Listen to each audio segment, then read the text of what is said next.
The four states' most watched news starts now. This is an abbreviated edition of KOAM News at 6 as PGA coverage continues on CBS. Local university students and staff have returned from winter break, but their return raises concerns as COVID-19 cases have risen. KOAM's Bronte Sorotsky has more on a rise in cases at both universities and how they plan to keep students safe on campus.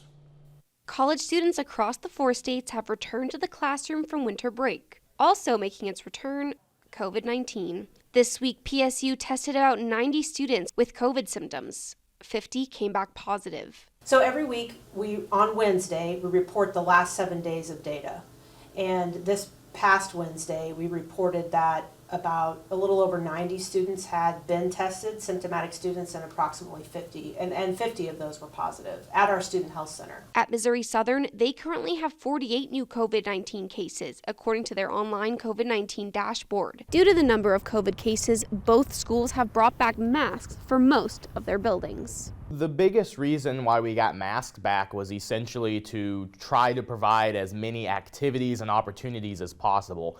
So even though it might seem like we're taking a step back with reenacting the masks, we actually have higher class capacities, we're doing more events on campus, and we're doing a lot of other things that are beneficial. It's giving students a college experience while ensuring their safety. Before students came back, we implemented a mask mandate, so we know that that's a good way to stop spread on our campus. We've also widely offered vaccinations over the last 2 semesters, so hopefully we know that a large portion of our students are vaccinated. At PSU, they already have many other COVID safety procedures implemented on campus. More hybrid options for classes, moving classes to larger rooms, things like that. So we've done all the things that we can do, and what we decided to do was reinstate our mask mandate, knowing that we have a lot of students indoors this time of year. Both say it's the best way to keep campus open safely while local COVID numbers remain high. In Joplin and Pittsburgh, Bronte Sorotsky, KOAM News. Now, currently, PSU students are able to get vaccinated at the Bryant Student Health Center. MSSU's Wilcoxon Health Center is no longer carrying the vaccine due to low campus demand and wide availability in the community. The city of Joplin provides an update on last year's cybersecurity incident as it continues contacting people who might be affected. In July, the city and investigators determined someone got unauthorized access to some files on the city's network. Those included files for the city's employer-sponsored health plan and some resident information through sewer bill payments. It affected some residents of Joplin and Duquesne who paid their sewer bills by check between 2013 and 2021. Files included some names and checking account information. The city recommends those folks be vigilant for fraud or identity theft. The city has set up a dedicated call center. You can find information on that and at KOAMnewsnow.com. The iconic Chicken Mary's restaurant in Pittsburgh is for sale.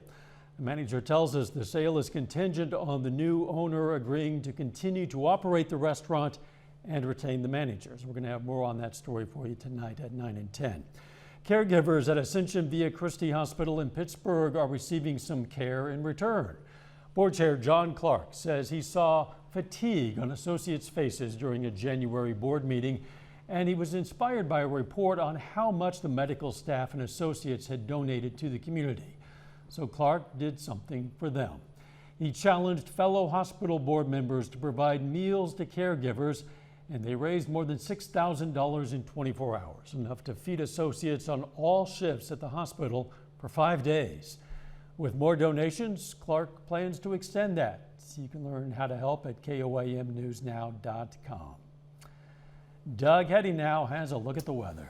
Hey, thanks, Down. It looks like another cold night for us tonight. Temperatures, they're going to drop back into the mid-20s for overnight lows, but the weekend's going to be fantastic. We're going to start to warm things up. Look at this. Tomorrow, we go into the 50s during the afternoon. So we start cold, 23, but 50 by noon, high temp at 55. We're going to have south winds getting a little breezy at times at about 5 to 15 miles per hour. Tomorrow night looks pretty good, not quite as cold. We drop back into the upper 20s.